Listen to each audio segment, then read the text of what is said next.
Creo que la crisis es de legitimidad y que se politizó la rama judicial, que hay una desinstitucionalización y creo que las respuestas que todos queremos escuchar y que todos queremos ver dentro del proyecto es que responde y que sea eficaz esos nuevos diseños y esos nuevos cambios que le estamos proponiendo al país.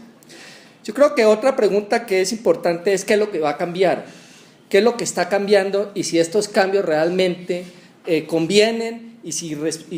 realmente responden a lo que quiere el país para resolver estos grandes problemas que cada uno ha señalado en lo que tiene que ver con el diagnóstico que ha hecho sobre la crisis de la rama judicial.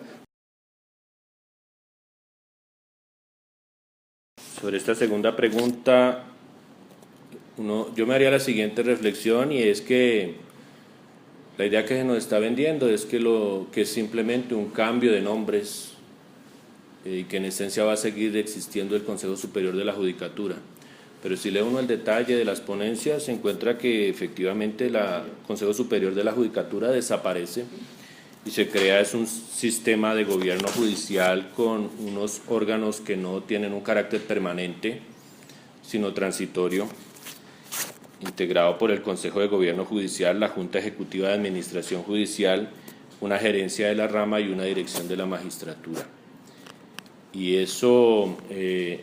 implica un cambio radical, ya deja de estar en el tope de la jurisdicción como está el Consejo Superior, tendría unas implicaciones que aún no sabemos o desconocemos cuál será su alcance, como en los aspectos salariales, jerárquicos y de la naturaleza de las decisiones que se profieran, especialmente en el órgano que reemplaza la Sala Jurisdiccional Disciplinaria, que es esta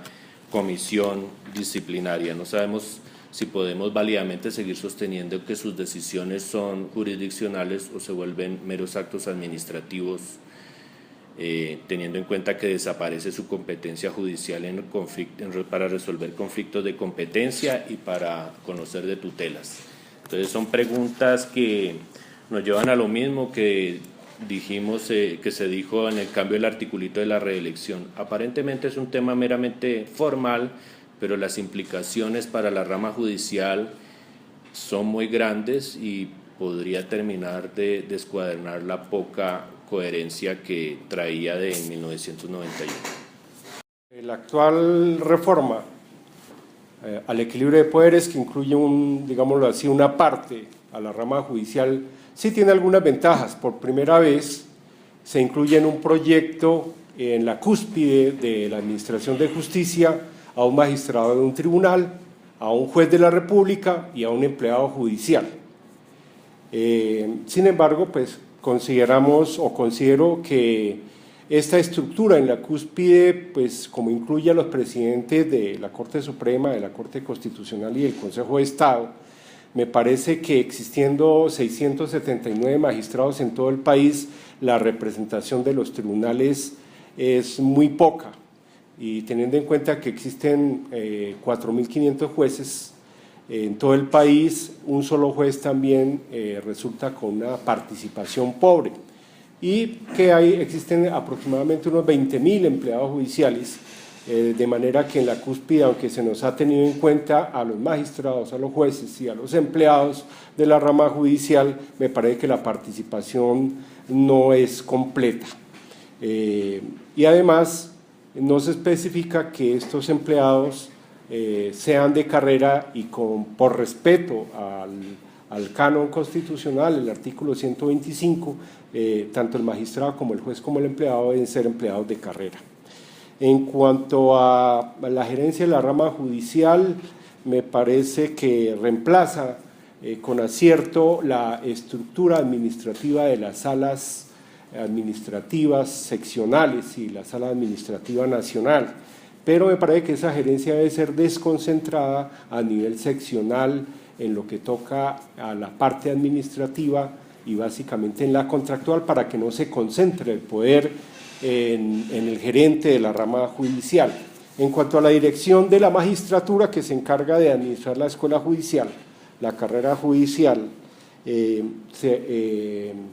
habla como función del director de la magistratura el organizar la comisión de carrera judicial, Y para nosotros es importante que por primera vez en la rama se hable de comisión de carrera judicial, por cuanto si bien existe en la rama ejecutiva, en la rama judicial nunca se ha tenido participación ni de los empleados ni de los jueces en la comisión de carrera judicial. Respecto de la pregunta de qué es lo que cambia en la rama judicial con la reforma al equilibrio de poderes, yo considero que aunque se introducen unos nuevos órganos en la cúpula de la rama para su gobierno y administración, no necesariamente esos órganos obedecen a una mejoría respecto de lo que hay actualmente, del sistema que tenemos como Consejo Superior de la Judicatura y Dirección Ejecutiva de Administración Judicial. ¿Por qué? Porque aunque esos órganos están conformados en principio de una manera pluralista, amplia, por todos los estamentos que tienen que ver con la administración y gobierno de la rama,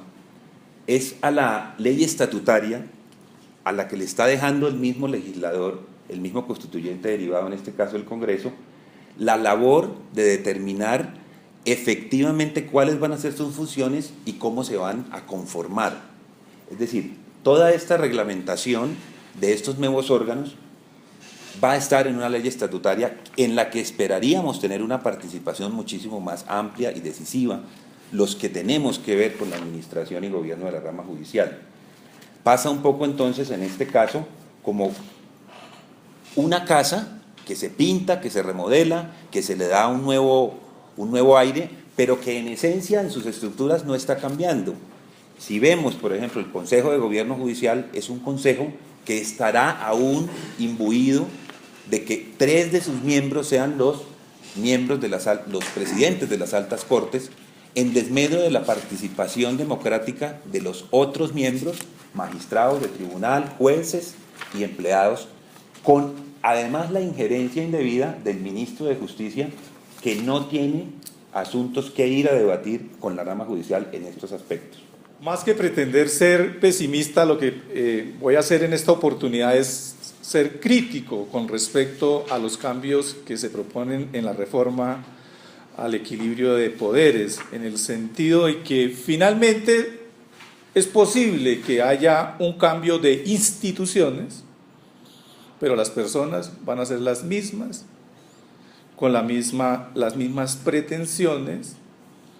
Muy posiblemente cambie su manera de ser elegidos,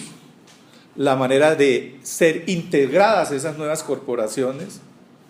Muy posiblemente haya una apertura al interior de esas instituciones en el sentido de que se dé mayor injerencia a los jueces y empleados en la toma de decisiones al interior de la rama judicial, pero lo cierto es que los problemas que presenta la Administración de Justicia hoy en día no es un problema de diseño institucional. Por eso considera este juez que la reforma tiene más de retoque normativo, de maquillaje, que una verdadera reforma que espera el ciudadano común y corriente.